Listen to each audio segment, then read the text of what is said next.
jelang puncak arus balik ibu kota bersiap menghadapi masalah baru. Gelombang pendatang yang masuk bersama dengan arus balik menjadi tantangan bagi Pemprov DKI Jakarta.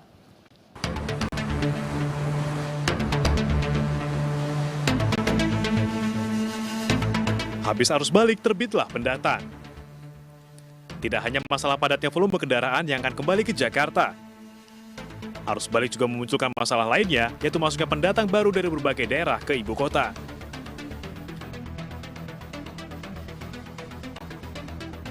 Tahun ini, Pemprov DKI Jakarta memperkirakan akan ada 180.000 orang yang menjadi warga baru ibu kota. Meski demikian, Pemprov DKI Jakarta tidak akan menggelar operasi justisi.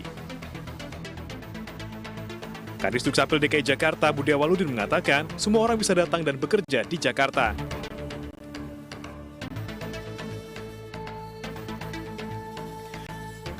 Kedatangan warga dari luar ibu kota adalah fenomena yang terus berulang tiap arus balik Lebaran. Tak ada yang salah dengan fenomena ini. Semua orang berhak untuk berusaha dan berjuang untuk hidup yang lebih baik. Namun jangan sampai kedatangan warga ke Jakarta justru menjadi masalah ke depannya. Terutama jika mereka tak punya keahlian maupun latar belakang pendidikan yang mumpuni sebagai bekal untuk mencari pekerjaan.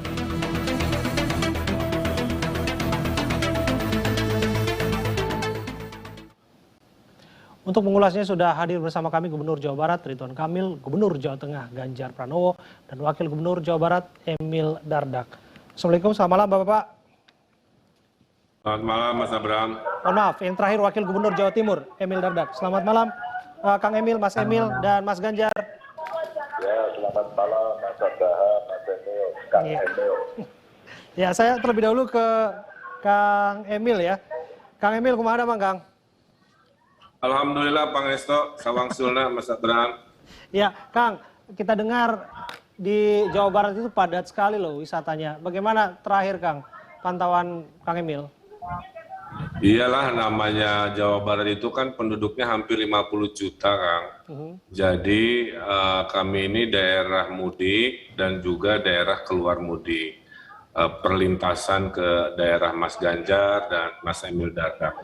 Nah, setelah Lebaran, pas arus mudiknya relatif alhamdulillah lancar ya.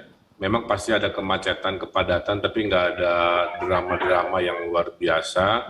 Karena kontraflow, satu arah, buka tutup, itu ternyata cukup baik lah alhamdulillah. Nah, sekarang tuh kita lagi siaga urusan pariwisata. Ya. Karena semuanya berpikiran sama, setelah sholat ngapain kan?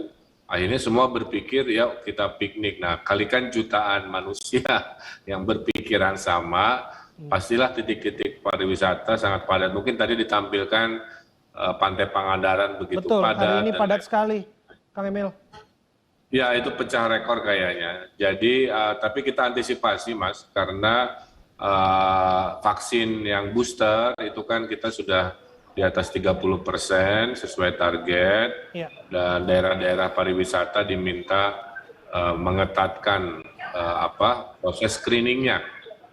Nah, mudah-mudahan setelah arus balik kita pantau, per hari ini aja COVID kita kan tinggal 0,8% ya di rumah sakit, kasus juga cuma di bawah 40-an.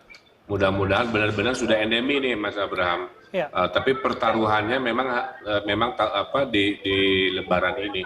Kalau nanti setelah arus mudiknya relatif kasusnya sama, saya bisa simpulkan berarti kita sudah masuk era endemi, tapi tetap dengan kewaspadaan. Ya, saya bergeser ke Mas Ganjar. Sugeng dalu Mas Ganjar. Aturaken Sugeng Riyadi, Mas. Sama-sama, maaf lahir batin. Maaf lahir batin. Gimana kalau di Jawa Barat, tadi kita lihat ada kepadatan ledakan wisatawan. Untuk pengawasan dan pengelolaan tempat wisata di Jawa Tengah sendiri seperti apa? Ya, sama. Jadi beberapa waktu lalu Pak Wapres juga sudah berkunjung, tepatnya sebelum Hari Raya ya. Kita mencoba melihat beberapa persiapan dari tempat-tempat wisata. Kemarin saya coba jalan ke arah Solo, Karanganyar, naik sampai ke Tawangmangu, terus nyebrang dulu sedikit ya ke tempatnya Mas Emil di Magetan, ke Ngawi, terus saya putar lagi, balik lagi ke Solo. Ternyata memang padat sekali, dan betul semua bergerak ya, karena rasa-rasanya hari ini adalah semacam pelampiasan gitu ya.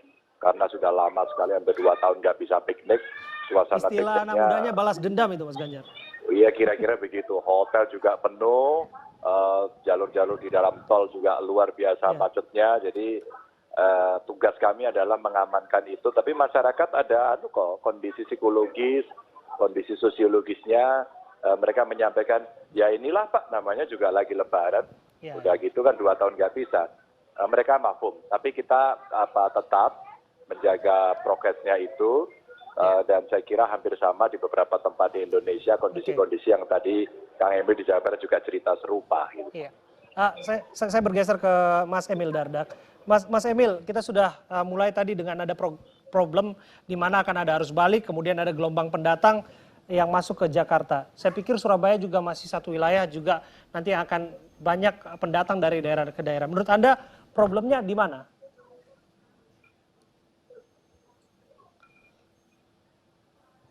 Mas Emil Dardak. Ya, maaf, apakah sambungan saya masih terdengar? Iya, terdengar. Silakan. Baik, ya saya tadi terpotong, tapi yang saya tangkap apa tantangannya? Saya rasa di Jawa Timur juga sama, bahwa kapasitas tempat-tempat wisata dan juga jalur-jalurnya ini tentu sangat terbatas. Termasuk yang paling penting ini, karena semua pergi kendaraan pribadi adalah tempat parkir. Inilah sebabnya kita tadi kalau Pak Gubernur Jawa Tengah menyampaikan mengenai daerah Magetan, itu salah satu yang favorit Sarangan. Kemarin kami dapat kabar pengunjungnya 10.000 jadi 15.000, hari ini menjadi 18.000. Nah ini artinya kita harus berani melakukan penutupan sementara, rekayasa lalu lintas, memisahkan roda 2 dengan roda 4. Nah hal-hal seperti ini dilakukan, alhamdulillah TNI Polri luar biasa memberikan dukungan 13.000 personil di 150 lebih pos yang disiagakan untuk mengantisipasi mobilitas yang luar biasa di musim mudik ini. Mas Emil, saya tadi sudah menyinggung soal problem gelombang pendatang ini berbarengan dengan arus balik ya, dan Jakarta masih tetap menjadi magnet dan primadona. Saya bisa jadi tidak salah, Surabaya juga demikian setelah Jakarta. Menurut Anda problemnya di mana? Ya, sekarang ini kita tahu bahwa setelah pandemi COVID-19, angka pengangguran kita mengalami peningkatan dan ini global terjadi di semua daerah. Biasanya dibutuhkan pertumbuhan 5% untuk minimal menampung peningkatan angkatan kerja tiap tahunnya gitu ya, dan Jawa Timur juga sama, tapi yang terjadi justru kita minus 2,3, tahun berikutnya tumbuhnya 3,5, jadi overall dari 2019 hanya tercipta 1%, sedangkan dalam 2 tahun terakhir kita butuh 5%-an biasanya. Jadi angka pengangguran yang meningkat inilah yang tentunya menjadi tantangan besar pada saat mereka masuk ke kota-kota besar. Nah inilah sebabnya memang kita ingin memastikan bahwa bagi yang ingin mengadu nasib harus merencanakan dengan seksama ya. Kalau bisa sudah ada misalnya tawaran kerja dan apa untuk kemudian mereka merantau ke kota-kota besar termasuk Surabaya atau yang ingin ke Jakarta. Saya kembali ke Kang Emil ya. Kang Emil, kalau kita lihat alasan klasik perpindahan penduduk ataupun pendatang menuju ke ibu kota, apalagi Jawa Barat itu kan tetangga dari ibu kota Jakarta begitu ya, adalah untuk mengubah hidup lebih baik. Faktanya nggak demikian. Kita dengar Jakarta bahkan lebih kejam dari Butiri begitu, bahkan lebih menyesatkan dari hutan rimba. Apa yang menurut Anda harus diperbaiki dari pemahaman demikian? Ya, saya kira tugas dari kita adalah melakukan pemerataan pembangunan. Ya. Memang selama ini kan sangat Jakarta sentris, tapi seiring waktu, apalagi pasca pandemi ini, justru kami melihat ada fenomena baru, di mana ada terprediksi Mas Abraham tahun ini itu arus yang pendatang ke Jakarta justru lebih sedikit dibanding yang arus pulang. Sehingga tantangan buat Jawa Barat adalah kemungkinan penyediaan lapangan kerja, penguatan ekonomi ini adalah menjadi tantangan pasca Lebaran ini. Jadi kalau biasakan klasiknya pulang mudik banyak ke Jakarta. Nah kalau di Jawa Barat hasil kajian terprediksi malah tidak terlalu banyak. Nah kami salah satunya kan alhamdulillah investasi kemarin ranking 1, ini 1 triliun dari investasi itu kan sama dengan 800 sampai 1000 lapangan pekerjaan. Kedua, kita sedang bikin konsep tinggal di desa rezeki kota, yaitu petani milenial, kemudian satu desa, satu bisnis, dan lain sebagainya. Kami akan terus dorong itu sampai suatu hari tidak ada lagi istilah harus hijrah ke kota, hijrah ke Jakarta, karena disparitas desa kotanya pelan-pelan sudah kita perbaiki. Bahkan tingkat pengangguran, Mas Abraham, selama 2021 sudah membaik ya, karena dengan 136 triliun investasi itu mengkompensasi kehilangan pekerjaan saat awal pandemi. Jadi saya kira berita baiknya itu ya. Oke, saya kembali ke Mas Ganjar. Mas Ganjar, kalau persoalan ini tidak dituntaskan, tentu akan terjadi kepadatan, kemudian juga pengangguran, kriminalitas, dan belum lagi kemacetan lain sebagainya. Kalau menurut Anda akar persoalannya di mana, Mas? Akar persoalannya ada dalam distribusi rezeki aja. Jadi kue pembangunannya mesti digeser tadi ke beberapa daerah. Maka kenapa ada pusat-pusat pertumbuhan ekonomi baru di banyak daerah. Sehingga nanti yang tadi orang sering menyebut Jakarta sentris itu sekarang didistribusikan. Dan memang saya kira seluruh daerah berlomba-lomba untuk membuka investasi baik yang besar maupun yang kecil. Saya jauh lebih tertarik karena sekarang terjadi cara berbisnis yang dari konvensional ke digital. Mereka bisa lakukan dari rumah. Dan dia tidak peduli lagi dia akan berada di mana. Yang penting ada peralatan gadgetnya, ada sinyalnya gitu kan. Dan sekarang kita dorong untuk membangun entrepreneur baru. Dan sekarang muncul itu anak-anak muda keren itu. Jadi mereka bisa bekerja dimanapun. Tinggal tugas kami melatih mereka, memberikan akses permodalan dan mendampingi sampai kemudian dia bisa naik kelas. Oke, tapi kan kalau kita lihat ada saja yang datang. Namun kemudian ada lagi yang balik kampung untuk bercocok tanam karena nggak cocok di Jakarta. Saya lihat ini Mas Ganjar salah satunya. Yang sempat datang bertandang ke Senayan di Jakarta, kemudian ujung-ujungnya balik kampung juga ke Jawa Tengah. Saya nggak tahu nih inisiatif balik lagi nggak nanti. Tapi itu mungkin hanya waktu yang bisa jawab. Tapi menurut Anda, mengapa pembekalan dirasa perlu? Skill set dan lain sebagainya. Sampai anak muda kalau bicara itu, ojo ke susu lah ya, langsung pergi ke Jakarta. Harus diperlengkapi dulu skill set, kemampuan dan lain sebagainya. Iya, sebenarnya ketika kami komunikasi dengan mereka, ada 3 persoalan. Satu, soal knowledge and skill. Ya. Jadi sejauh mana dia punya pengetahuan berbisnis, sejauh mana dia terampil dalam pengetahuan yang dia miliki. Kedua, biasanya nanti punya problem di akses permodalan. Maka sebenarnya ini yang mesti kita selesaikan. Ada perbankan, ada lembaga keuangan non-bank, ada investor, dan caranya sekarang makin beragam. Dan yang terakhir harus ada yang mendampingi. Itu kalau sudah dia punya keterampilan, sudah bagus, bisa membuat produk, bisa menjual, terus kemudian dia akses modalnya juga bisa dia dapat. Tapi ketika kemudian persaingan di luar sana tinggi sekali, ya mereka mesti update, upgrade, inovasi. Nah itu tugas kami mendampingi. Maka seringkali kami berbagi di Jawa Barat, kami berbagi, kami belajar tuh teman-teman murid-muridnya Kang Emil di Jawa Barat bagus. Saya ke Malang waktu itu ketemu dengan anak buahnya Mas Emil di sana bagus, dan anak-anak muda bertukar pikiran, sehingga sebenarnya lokasi nggak penting lagi. Oke. Saya ke Mas Emil ya. Mas Emil, kalau kita memandang Surabaya menjadi salah satu portfolio persoalan ini sudah bisa dituntaskan belum atau masih serupa saja? Ya, tadi persoalannya kan adalah kesenjangan kota desa, makanya selalu ada rural urban migration.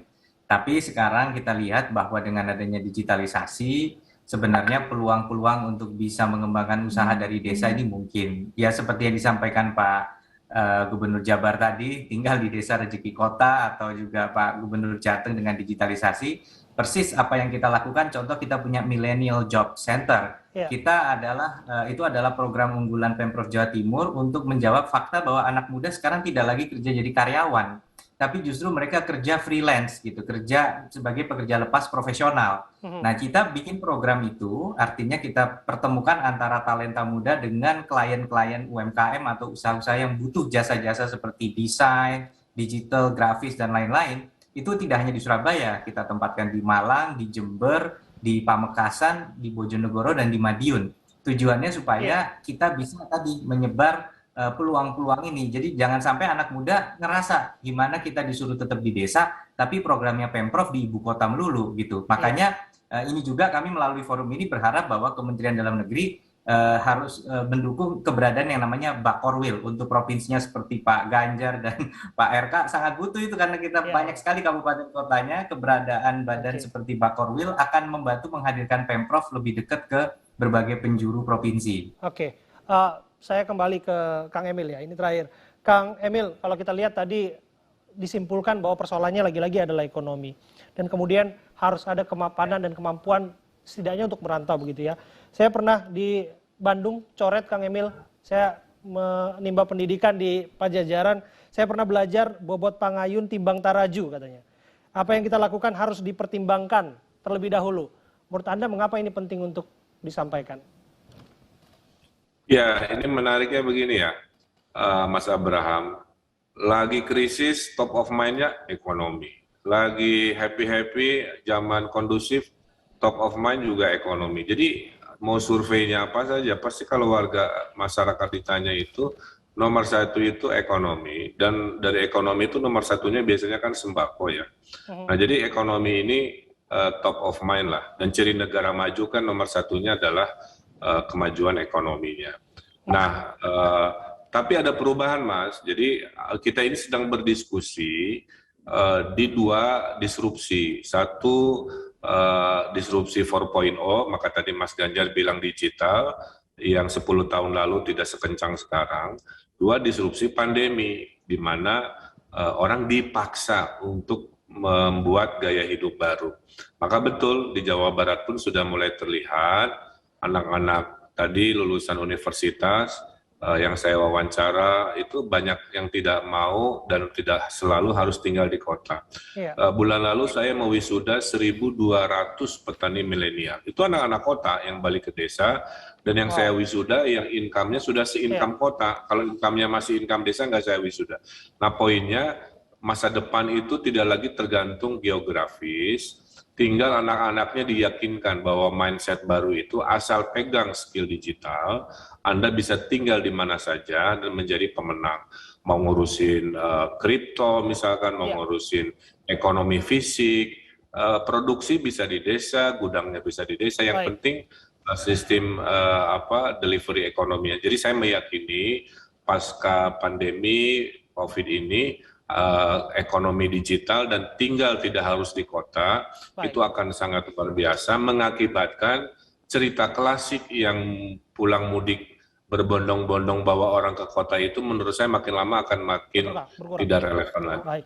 Terima kasih Kang Emil, terima kasih Bapak, hatur nuhun Kang Emil, matur nuhun Mas Ganjar dan juga Mas Emil sudah bergabung bersama dengan kami. Menghindari dari kemarahan suami, seorang istri merekayasa cerita menjadi korban penculikan dan pencobaan pemerkosaan. Informasinya saat lagi di Airbus Prime.